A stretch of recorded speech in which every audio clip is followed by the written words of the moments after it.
Welcome back. Breaking news చూస్తున్నాం. కాలేజీల దగ్గర డబ్బులు వసూలు చేస్తున్నారని బీఆర్ఎస్ నేతలపై ఆరోపణలు వస్తున్నాయి. ఈ నేపథ్యంలోనే బీఆర్ఎస్ విద్యార్థి విభాగం అయిన BRSV state secretary Nagaram Prasad ను పోలీసులు అరెస్టు చేశారు. ఇంజనీరింగ్ కాలేజీ యాజమాన్యాలను డబ్బులు ఇవ్వాలని నాగరం ప్రసాద్ ముఠా బెదిరిస్తున్నారని ఆరోపణలు వచ్చాయి. అడ్మిషన్ తో పాటు 10 లక్షల రూపాయలు ఇవ్వాలని డిమాండ్ చేస్తూ కాలేజీల యాజమాన్యాలపై బెదిరింపులకు దిగుతున్నట్లు ఆరోపణలు వచ్చాయి. ఈ మేరకు ప్రసాద్ ను నార్సింగి పోలీసులు ఇవాళ అరెస్టు చేశారు.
గురుకుల సమస్యలపై ప్రశ్నించిన బీఆర్ఎస్వి నేతలను అరెస్టు చేయడం అప్రజాస్వామికమని ఆ పార్టీ కార్యనిర్వాహక అధ్యక్షుడు కేటీఆర్ ట్విట్టర్లో మండిపడ్డారు.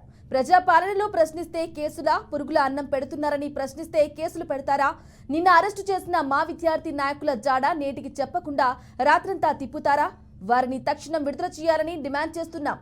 జై తెలంగాణ అని ట్వీట్ చేశారు.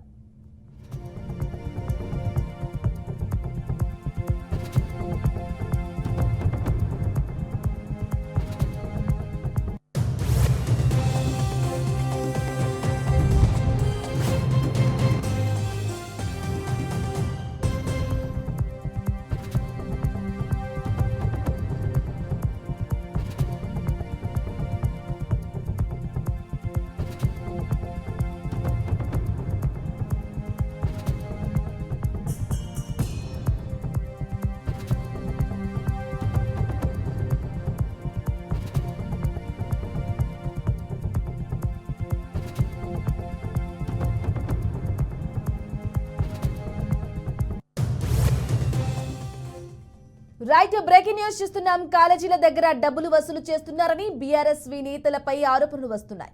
ఈ నేపథ్యంలోనే బీఆర్ఎస్వి విద్యార్థి విభాగం అయిన BRSV state secretary Nagaram Prasad ను పోలీసులు అరెస్టు చేశారు. ఇంజనీరింగ్ కాలేజీ యాజమాన్యాలను డబ్బులు ఇవ్వాలని నాగరం ప్రసాద్ ముఠా బెదిరిస్తున్నారని ఆరోపణలు వచ్చాయి. అడ్మిషన్ తో పాటు 10 లక్షల రూపాయలు ఇవ్వాలని డిమాండ్ చేస్తూ కాలేజీ యాజమాన్యాలపై బెదిరింపులకు దిగుతున్నట్లు ఆరోపణలు వచ్చాయి. ఈ మేరకు ప్రసాద్ ను నార్సింగి పోలీసులు ఇవాళ అరెస్టు చేశారు.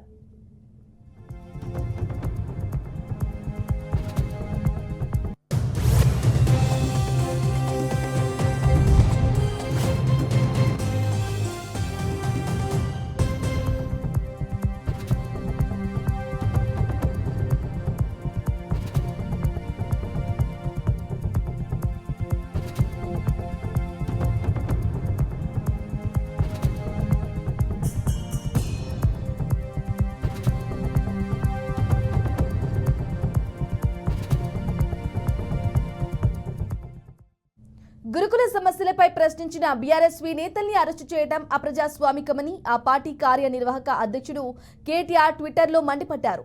ప్రజాపాలనలో ప్రశ్నిస్తే కేసులా? పురుగుల అన్నం పెడుతున్నారని ప్రశ్నిస్తే కేసులు పెడతారా? నిన్న అరెస్టు చేసిన తమ విద్యార్థి నాయకుల జాడ నేటికి చెప్పకుండా రాత్రంతా తిప్పుతారా? వారిని తక్షణం విడుదల చేయాలని డిమాండ్ చేస్తున్నాం. జై తెలంగాణ అని ట్వీట్ చేశారు. కాంగ్రెస్ ప్రభుత్వంపై మండిపడ్డ కేటీఆర్ గురుకుల సమస్యలపై ప్రశ్నించారు.